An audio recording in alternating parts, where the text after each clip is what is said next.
Cinema prints ఆషాఢం sale flat 30-60% discount ప్రతి 5,000 రూపాయల కొనుగోలుపై ఒక చీర ఉచితం.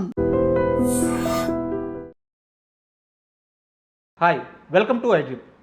కన్నప్ప సినిమా కోసం ఇండస్ట్రీ మొత్తం ఎంతగా ఎదురు చూస్తుందో అందరికీ తెలుసు. మంచు విష్ణు తన శక్తికి మించి కుటుంబం మొత్తం కష్టపడి ఈ సినిమాని తెరకెక్కించారు. అయితే ఈ శుక్రవారం ఈ సినిమా ప్రేక్షకుల ముందుకు వచ్చింది. మరి కన్నప్ప మూవీ ఎలా ఉంది, ఈ మూవీ విశేషాలు ఏంటి, ఇవన్నీ మనకు తెలియజేయడానికి film critic senior journalist Appaji గారు మనతో ఉన్నారు. ఆయన అడిగి మరిన్ని విషయాలు తెలుసుకుందాం. సార్ నమస్తే. నమస్తే రాజా. సార్, ఫైనల్గా ఈ శుక్రవారం కన్నప్ప థియేటర్లో వచ్చింది అండ్ టాక్ ఏందనేది అందరికీ తెలుసు. అవును. సో మీకు ఎలా అనిపించింది సినిమా? అంటే ఓవరాల్గా టాక్ కూడా పాజిటివ్గానే ఉంది.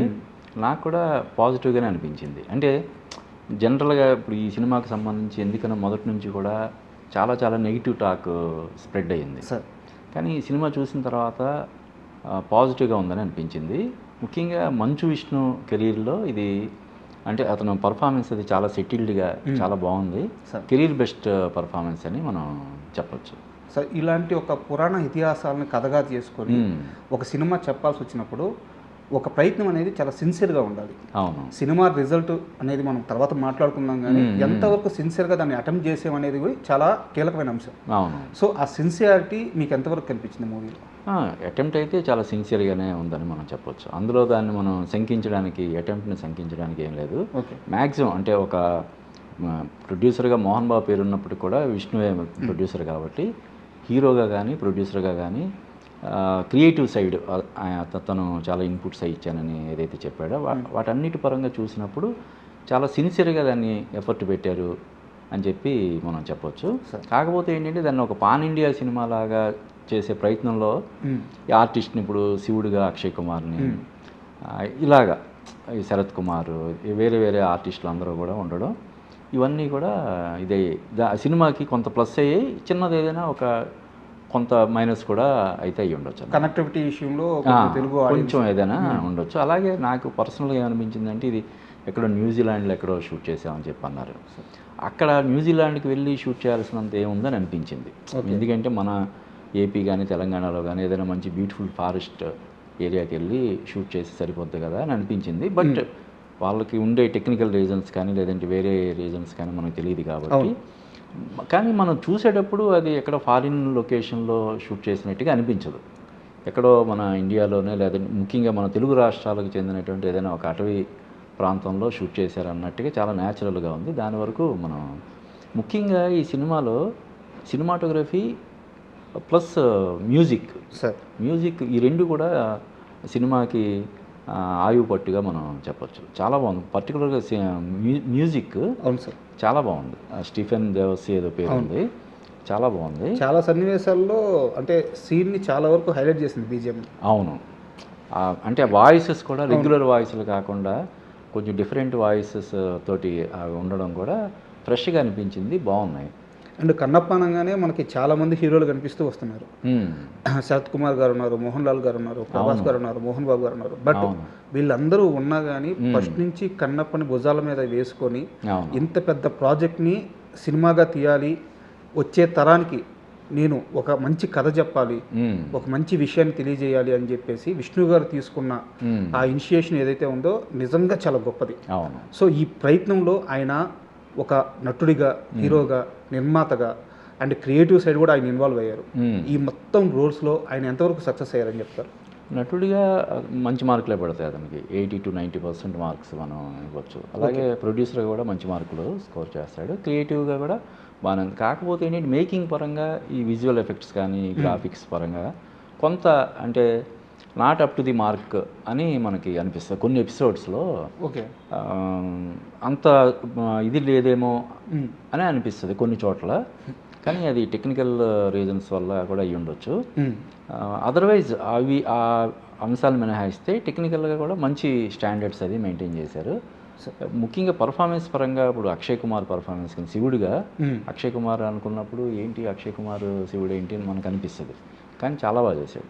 అలాగే పార్వతీదేవిగా నటించినటువంటి కాజల్ కూడా చాలా పర్ఫెక్ట్గా, అంటే భవిష్యత్తులో ఏదైనా పౌరాణిక సినిమాల్లో పాత్రలు అంటే కాజల్ పేరు ముందు గుర్తుకొచ్చేటట్టు చేసింది. అంటే ఆ డివైన్ ఏమంటారు దాన్ని, ఆ డివైన్ లుక్స్ కూడా ఆమెలో కనిపించే చాలా బాగా పర్ఫామ్ చేసింది కాజల్.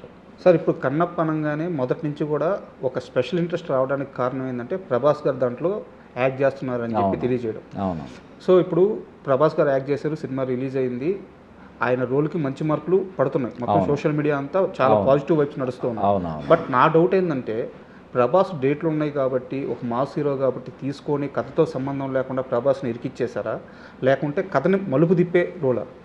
కథని మలుపు తిప్పే రోల్ అది. అంటే తిన్నడు అతని క్యారెక్టర్, తిన్నడు కన్నప్పగా మారే క్రమంలో వచ్చే ఒక కీలకమైనటువంటి పాత్ర ప్రభాస్ది. ఓకే. ఏదో ప్రభాస్ ఇచ్చాడు కాబట్టి చేసినట్టు కాకుండా ఆ క్యారెక్టర్ ప్రభాస్ వల్ల, అంటే ఇందాక మనం అనుకున్నాం కదా, ఈ సినిమాని ఒక పాన్ ఇండియా రేంజ్కి తీసుకెళ్లాలంటే ముఖ్యంగా ఇప్పుడు అక్షయ్ కుమార్ వీళ్ళందరూ ఉన్నప్పటికీ కూడా మెయిన్ దానికి ప్రభాస్ ప్లస్ ప్రభాస్ ఈ సినిమాకి ప్రభాస్ ఉండడం ఒకటైతే, ప్రభాస్కి ఈ సినిమాకు ఉన్న అనుబంధం ఏంటంటే ప్రభాస్ పెదనాన్న కృష్ణరాజు గారు భక్త కన్నప్ప ఎంత పెద్ద హిట్టో, ఎంత క్లాసికల్ ఫిల్మో మనకు తెలుసు. యాక్చువల్గా కృష్ణరాజు గారు కొన్ని సందర్భాల్లో భక్త కన్నప్ప సినిమాని ప్రభాస్తో చేయాలన్న అభిలాషని, ఆయన ఆకాంక్షని వ్యక్తం చేశారు. ఆ విధంగా కూడా ప్రభాస్ ఈ సినిమాలో ఉండడం ప్రత్యేకత సంతరించుకుందని మనం చెప్పొచ్చు. ఓకే. అండ్ ప్రభాస్ గారు కాకుండా ఇంకా సీనియర్ హీరోలు చాలా మంది ఉన్నారు, మోహన్ లాల్ గారిని, మోహన్ బాబు గారు కానీ, వీళ్ళ యాక్టింగ్ ఎలా ఉంది సార్? అంటే వీళ్ళకి కొత్తగా వీళ్ళ యాక్టింగ్ బాగుంది, వీళ్ళు బాగా చేశారని చెప్పడం అంటే కొంచెం అది అతియోక్తి అవుద్ది. అంటే నేను అడిగేది ఏంటంటే ఈ క్యారెక్టర్స్లో కరెక్ట్గా ప్లేస్ అయ్యారా అనేది నా డౌట్. మోహన్ బాబు చాలా బాగా పర్ఫామ్ చేశారు. ఇంక పర్టికులర్గా మోహన్ లాల్ కనబడేది కాసేపైనా కూడా చాలా ఇంపాక్ట్ ఉన్నటువంటి క్యారెక్టర్. దాన్ని ఆ క్యారెక్టర్ డిజైన్ కూడా చాలా బాగా చేశారు. ఈవెన్ ఏదైతే కొరియోగ్రఫీ ఉందో, ఫైట్ కొరియోగ్రఫీ కూడా చాలా బాగా చేశారు. మోహన్ లాల్ బాగా చేశాడు. అలాగే శరత్ కుమార్ ఆయన కూడా బెస్ట్ పర్ఫార్మెన్స్ ఇచ్చాడని చెప్పొచ్చు. ఈ తిన్నడు ఫాదర్ క్యారెక్టర్ చేశాడు ఆయన. అంటే ఆర్టిస్టుల పరంగా ఈ పలానా వాళ్ళు బాగా చేయలేదు అనడానికి లేదు ఈ సినిమాలో కదా.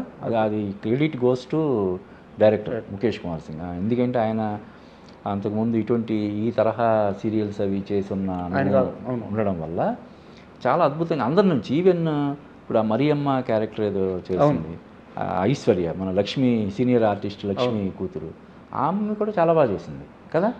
అందరూ ఈవెన్ రఘుబాబు కావచ్చు, బ్రహ్మాజీ కావచ్చు, వీళ్ళందరి దగ్గర నుంచి మంచి పర్ఫార్మెన్స్ ఇస్తున్నాడు. ముఖ్యంగా కీ రోల్స్ ఇందాక మనం చెప్పుకున్నట్టు అక్షయ్ కుమార్ కానీ, కాజల్ కానీ, శరత్ కుమార్ కానీ, మోహన్ లాల్ కానీ, వీళ్ళందరి నుంచి బెస్ట్ పర్ఫార్మెన్స్ తీసుకున్నాడు అతను.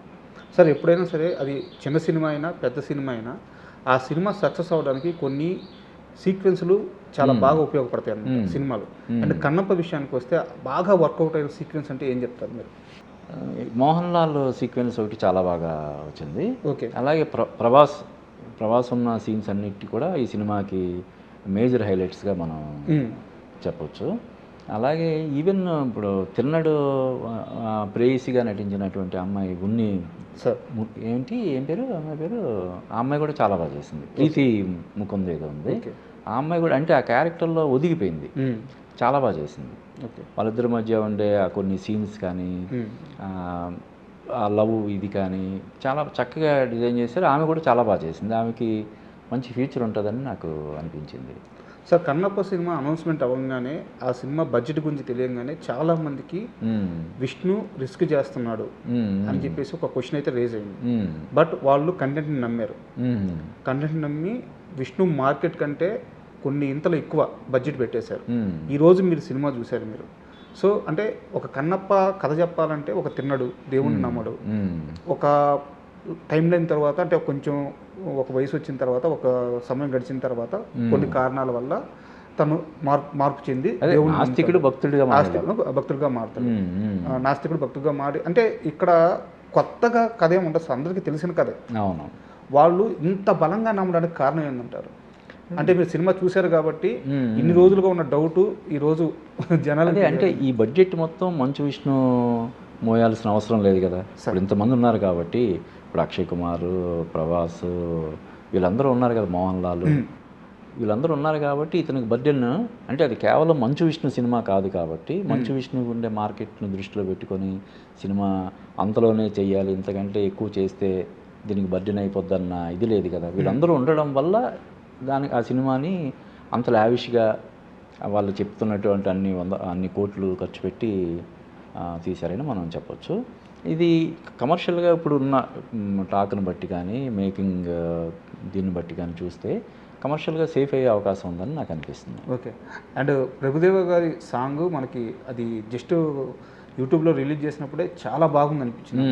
అండ్ సినిమాలో కరెక్ట్ ప్లేస్మెంట్లో పడిందా, ఎలాంటి ఒక బాగున్నాయి. కొరియోగ్రఫీ కూడా సాంగ్స్ చెప్పాను కదా, ఈ సినిమాకి మెయిన్ హైలైట్స్ ఏంటంటే సినిమాటోగ్రఫీ ప్లస్ మ్యూజిక్.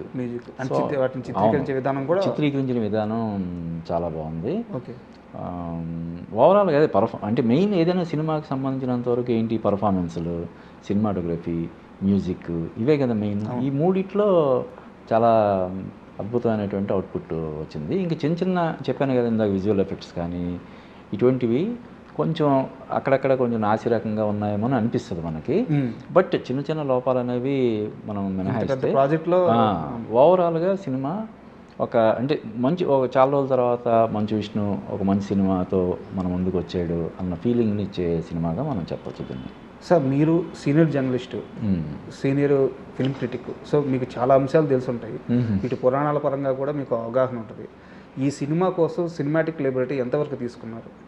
అంటే ఇది వాళ్ళు చెప్పారు కదా ముందే డిస్క్లైమర్, మోహన్ బాబు గారు ఆ డిస్క్లైమర్ వేసాడు కదా ఈ సినిమాకి సంబంధించి కొంత ఏదైనా జరిగి ఉంటే. నాకు తెలిసి అటువంటివి కూడా ఏం లేవు కదా. ఇప్పుడు ఇందులో తిన్నాడు క్యారెక్టర్, ఇది ఇందాక నువ్వు చెప్పినట్టు ఒక నాస్తికుడు దేవుణ్ణి నమ్మనటువంటి, అది కూడా దాని బలమైనటువంటి కారణం చూపిస్తాడు. అంటే ఆ బలి ఇచ్చే ఏదైతే ఉందో దానివల్ల, అంటే బలి కోరడం ఏంటి, ఒక దేవత మీ ఊరిని కాపాడడం కోసం, ఊరిని రక్షించడం కోసం బలి కోరడం ఏంటి అనే దాని మీద కదా అతనికి దేవుడి మీద ఇది వస్తుంది, విముఖత కలిగి దాని ద్వారా అతను నాస్తికుడిగా మారుతాడు. తర్వాత నాస్తికుడు ఆస్తికుడు ఎందుకు ఎలాగయ్యాడు అనేది ఆ ట్రాన్స్ఫర్మేషనే కదా ఈ సినిమా. దానికోసమనే ప్రభాస్ లాంటి ఒక పవర్ఫుల్ స్టార్ని తీసుకొచ్చి వాళ్ళు స్పెషల్గా ఆబ్లిగేట్ చేసి, మామూలుగా అయితే చేయడు కదా ప్రభాస్. ఇప్పుడు ఆయన సినిమాలకి ఆయన డేట్లు ఇచ్చుకోలేని పరిస్థితులు, చాలా బిజీ ఆర్టిస్ట్. 3 సినిమాలు ఇప్పుడు రాజాసాబు డిలే అయింది, స్పిరిట్ నడుస్తుంది, ఫౌజీ, ఇలాగ ఈ సినిమాలకే డేట్లు ఇచ్చుకోలేని పరిస్థితుల్లో ఈ సినిమాకి ఆయన కాల్ షీట్స్ ఇచ్చాడంటే అది మోహన్ బాబు గారితో ఆయనకు ఉన్నటువంటి అనుబంధం కానీ, మంచు విష్ణుతో ఉన్నటువంటి బాండింగ్ కానీ దానివల్ల ఇచ్చాడు. దీనివల్ల అంటే ఈ ప్రభాస్ లాంటి ఒక powerful star, pan India star ఉండడం వల్ల ఈ సినిమాకి ఒక నిండుదనం చేకూరిందని చెప్పొచ్చు. ఏదైతే తిన్నడు కన్నప్పగా మారే క్రమంలో ప్రభాస్ క్యారెక్టర్ ఎంటర్ అవ్వడం, దానివల్ల ఆడియన్స్ కూడా కన్విన్స్ అవుతారనమాట. సార్, అంటే ఈ క్వశ్చన్ అడగొచ్చో లేదో నాకు తెలియదు, బట్ ఏంటంటే కృష్ణరాజు గారు ఆల్రెడీ కన్నప్ప తీసున్నారు. అది ఎంత పెద్ద క్లాసిక్ అంటే మా తరం ప్రత్యక్షంగా థియేటర్లో చూడకపోయినా మేము టెలివిజన్లో చూసాము. మా ముందు తరాలు ఆ సినిమా గురించి గొప్పగా మీలాంటి వాళ్ళు గొప్పగా చెప్తుంటే వినున్నాము. సో ఆ సినిమా క్రియేట్ చేసిన హిస్టరీ మనందరికీ తెలుసు. సో ఇప్పుడు ఈ సినిమా అంటే నేను కంపేర్ చేయట్లేదు సార్, ఆ స్థాయి ఫీల్ ఇచ్చే విధంగా ఉందా అని నా డౌట్. అంటే దానికి దీన్ని మనం పోలిక పెట్టాల్సినటువంటి అవసరం లేదు, పోల్చాల్సినటువంటి పని లేదు. అది భక్త కన్నప్ప, అది కృష్ణరాజు, వాణిశ్రీ చేసినటువంటి సినిమా. ఇది మంచు విష్ణు, ఇంకా వీళ్ళందరూ ఇందాక మనం చెప్పుకున్నటువంటి స్టార్స్ అందరూ యాక్ట్ చేసిన సినిమా. అయితే పాడు చేయలేదని మాత్రం చెప్పొచ్చు. కొన్ని సినిమాలు మనకి ఏమనిపిస్తాయి అంటే అనవసరంగా ఇది చేశారు, దాన్ని పాడు చేశారు అన్న ఫీలింగ్ కలుగుతుంది కదా. దీనికి అటువంటి ఫీలింగ్ కలగదు. దీనికోసమే సార్ అంటే దీన్ని అనవసరంగా తీసుకొని చెడగొట్టారు, ఉన్న పేరు పాడు చేశారు అన్న, లేదంటే ప్రభాస్ కూడా చాలా మైనస్ అవుతుంది. అంతే కదా సార్. మరీ బాగుండకపోతే ఇటువంటి దాంతో ఎలాగ అసోసియేట్ అయ్యాడు, పెదనాన్నకి ఎంతో పేరు తెచ్చిపెట్టినటువంటి సినిమా అది. ఇటువంటి నాసిరకం కథాకథనాలతో ఉన్నటువంటి సినిమాలో ప్రభాస్ ఎందుకు అసోసియేట్ అయ్యాడని చెప్పి విమర్శలు ఖచ్చితంగా వస్తాయి, అలాగ ఉండుంటే. కానీ ఆ విమర్శలకు తావు లేకుండానే ఈ సినిమాని తీశారని మనం చెప్పొచ్చు. అంటే ఎందుకు అడిగానంటే సార్, ఇది నిజంగా ఒక సిన్సియర్ ప్రయత్నం అని మాత్రం ఖచ్చితంగా చెప్పుకోవచ్చు అనమాట. సో ఆల్రెడీ ఒక కన్నప్పని చూసిన తరం ఇప్పుడు థియేటర్లు రావడం కాస్త తగ్గించేసి ఉంటారు. అవును. సో వాళ్ళకి అది ఇప్పుడు 50 సంవత్సరాల పైన వాళ్ళకి కూడా ఈ సినిమాని అంతే సిన్సియర్గా తీశారు, సో చెడగొట్టలేదు అని ఒక విషయం అయితే తెలియాల్సిన అవసరం ఉంది అనిపించింది. చెడగొట్టలేదు అంటే రాజుని చూసిన కళ్ళతో అన్నట్టు భక్త కన్నప్ప సినిమా చూసిన తర్వాత దీన్ని చూస్తే కొంత డెఫినెట్గా ఉంటే ఉండొచ్చు తప్ప, మామూలుగా ఇప్పుడు అంటే ఇప్పుడు మనం చూస్తున్నాం అంతకుముందు 30 ఏళ్ళ క్రితం 40 ఏళ్ళ క్రితం అసాధారణటువంటి విజయం సాధించిన సినిమాలు ఈ మధ్య రిలీజ్ చేస్తుంటే పెద్దగా ఎవరు పట్టించుకోని పరిస్థితి ఉంది. అలాగా అంటే అప్పుడు ఆడియన్స్ టేస్ట్ వేరు, ఇప్పుడు ఆడియన్స్ టేస్ట్ వేరు. ఇప్పుడున్న ఈ జనరేషన్కి భక్త కన్నప్ప సినిమా చూస్తే కొంతమందికి నచ్చకపోవచ్చు కదా, ఆ స్లో నేరేషన్ కానీ అవి కానీ నచ్చకపోవచ్చు. కానీ ఈ సినిమా ఓవరాల్గా అంటే డెఫినెట్గా ఒక సినిమా 100% అందరికీ నచ్చాలని లేదు కదా. ఇప్పుడు బాహుబలి సినిమాకి మనకి ఎంత డివైడెడ్ టాక్ వచ్చిందో మనకు తెలుసు. డే 1 డిజాస్టర్ అని చెప్పి అన్నారు, చాలా దారుణమైనటువంటి స్పందన వచ్చింది. అలాగా ఒక సినిమా అందరికీ నచ్చాలని లేదు కాబట్టి ఈ కన్నప్ప సినిమా కూడా డెఫినెట్గా కొంతమందికి నచ్చకపోవచ్చు. కానీ ఓవరాల్గా చూసినప్పుడు చెప్పాను కదా ఇందాక, చిన్న చిన్న మైనస్లు మినహాయిస్తే ఓవరాల్గా మాత్రం చాలా బాగుందని మనం చెప్పొచ్చు. పర్టికులర్గా మంచు విష్ణు నుంచి ఇంత బెస్ట్ మంచి అవుట్పుట్ జనరల్గా ఎక్స్పెక్ట్ చేయరు ఈ మధ్యకాలంలో రాలేదు కాబట్టి ఆ రకంగా చూసినప్పుడు ఇది కన్నప్ప మంచి మార్కులు స్కోర్ చేస్తాడని మనం చెప్పొచ్చు. సార్ ఫైనల్గా కన్నప్ప అనౌన్స్ అయినప్పటి నుంచి కూడా మంచు విష్ణు గారు ఎంత హేట్ ఎదుర్కొన్నారో మనందరికీ తెలుసు. సోషల్ మీడియాలో ఆయన్ని ఎంతలా టార్గెట్ చేశారో మనందరికీ తెలుసు. సో ఇంత జర్నీ తర్వాత ఆయన ఈ ప్రయత్నంలో సక్సెస్ అయ్యారు. సో ఒక సీనియర్ జర్నలిస్ట్గా ఇలాంటి ఒక మొండి హీరో గురించి ఏం చెప్తారు? అంటే లైఫ్లో ఏదైనా సాధించాలంటే ఆ మొండితనం అనేది, అంటే మూర్ఖత్వం కాకుండా మొండితనం అనేది చాలా అవసరం.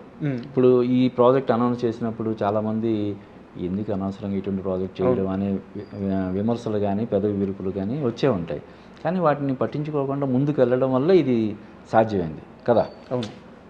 లేదు వచ్చిన ఫీడ్బ్యాక్, అనౌన్స్ అయిన వెంటనే వచ్చిన ఫీడ్బ్యాక్ తీసుకుని ఉంటే ఈ ప్రాజెక్ట్ మెటీరియలైజ్ అవ్వదు కదా. ఇంకోటి ఏంటంటే ఇప్పుడు ఎవరైతే ఈ జనరల్గా ఈ మంచు విష్ణుని కానీ వీళ్ళని ఎక్కువ ట్రోలింగ్ చేసే ఇది ఉంటుంది కదా, వాళ్ళందరూ డిసప్పాయింట్ అవుతారని మాత్రం ఖచ్చితంగా చెప్పవచ్చు.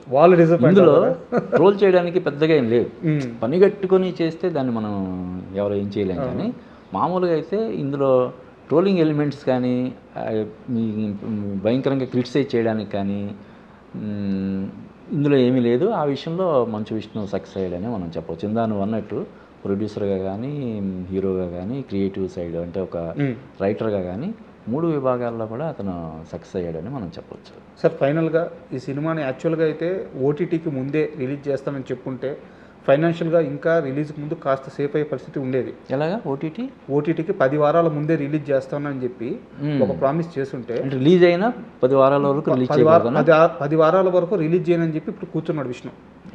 సో అంటే ఇప్పుడు ఓటీటీకి సంబంధం లేదు, 10 వారాల తర్వాతే ఓటీటీ రైట్స్ అది పేమెంట్ ఎట్టా అనేది మాట్లాడుకునేది. సో 10 వారాల పాటు థియేటర్లోనే ఉంటుంది. అంటే తను కాస్త రిస్క్ చేసినట్టే, ఎందుకంటే ఓటీటీలకు ముందే కానీ ఇచ్చేస్తుంటే ఒక మంచి అమౌంట్ వచ్చేది. సో విష్ణు అక్కడ కూడా వెనకడు వేయలేదు, 10 వారాలు థియేటర్ రన్ అయిన తర్వాతే ఓటీటీ అని చెప్పి కన్ఫర్మేషన్ ఇచ్చాడు అనమాట. సో ఇంత ముందుగా ముందుకెళ్ళిన విష్ణు ఈ ప్రాజెక్ట్తో ఫైనాన్షియల్గా సేఫ్ అవుతాడా? 100% సేఫ్ అవుతాడు. అంటే ఇప్పుడు మనం చెప్పుకున్నట్టు దీన్ని నెగిటివ్ టాక్ వస్తే అప్పుడు ఓటీటీకి ఎఫెక్ట్ అవుతుంది.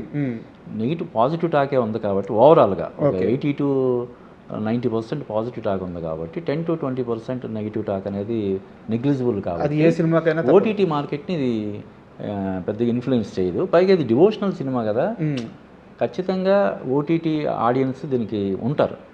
అన్ని లాంగ్వేజ్ పైగా అన్ని లాంగ్వేజెస్ ఇది కదా, మొత్తం ఇర్రెస్పెక్ట్ ఆఫ్ లాంగ్వేజ్ అన్ని భాషల వాళ్ళు కూడా సినిమాని హిందీలో కావచ్చు, తెలుగు, తమిళ్ ఇలాగ అన్ని భాషల్లో కూడా విడుదలవుతుంది కాబట్టి ఆ మార్కెట్ పరంగా డోకా లేదు. ఇంకా అనుకున్న దానికంటే జనరల్గా ఇప్పుడు ఏం చేస్తున్నారు, ఓటీటీ వాళ్ళు ప్రామిస్ చేసిన దానికంటే అంటే అగ్రిమెంట్ చేసిన దానికంటే కూడా నెగోషియేట్ చేసి దీన్ని మేము ఇంత ఇస్తా ఉన్నాం, ఇంత ఇవ్వము, 10% 20% తగ్గిస్తామని చెప్పి అంటున్నారు కదా. అటువంటి పంచాయతీ దీనికి ఏమి ఉండదు. ఇంకా ఒక 5% 10% అయినా అదనంగా వచ్చినా కూడా ఆశ్చర్యం లేదు. సార్ చాలా థ్యాంక్స్ అండి, ఎందుకంటే ఒక మంచి సినిమా గురించి ఒక మంచి రివ్యూ ఇచ్చారు. మరో సినిమాతో మరి మంచి రివ్యూతో మళ్ళీ కలుసుకున్నాం సార్. Thank you. తప్పకుండా రాజా, థ్యాంక్ యూ.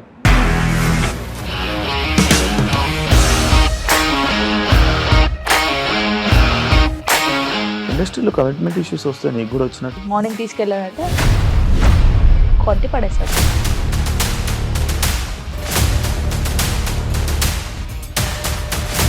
ఒక్కళ్ళు కూడా చూడలేదు. చూడలేదు ఈ సినిమా అని చెప్పడానికి కూడా చాలా ధైర్యం కావాలి. అది నిజం కదా, దాంట్లో ధైర్యం ఏంటి? ఇది నెక్స్ట్ డే ప్లేట్ మార్చేస్తే తప్పు కదా. As of now we are comfortable this అని నేను అనుకుంటున్నాను. రష్మిక గారిది మీది ఒకే ఊరు అంట కదా? నీకు కోపం వచ్చిందంటే బాగా తిట్టేత్తరా? తిట్టేద్దామండి. నిజంగా గేమ్ ని ఎలా చేంజ్ చేయగలిగారు? ఏపీఎస్ఎఫ్సి వాళ్ళకి 6 నెలల్లో నేను 6 లక్షలు కట్టా. బిజినెస్ చేయాలనుకుంటే it is as difficult as riding a tiger.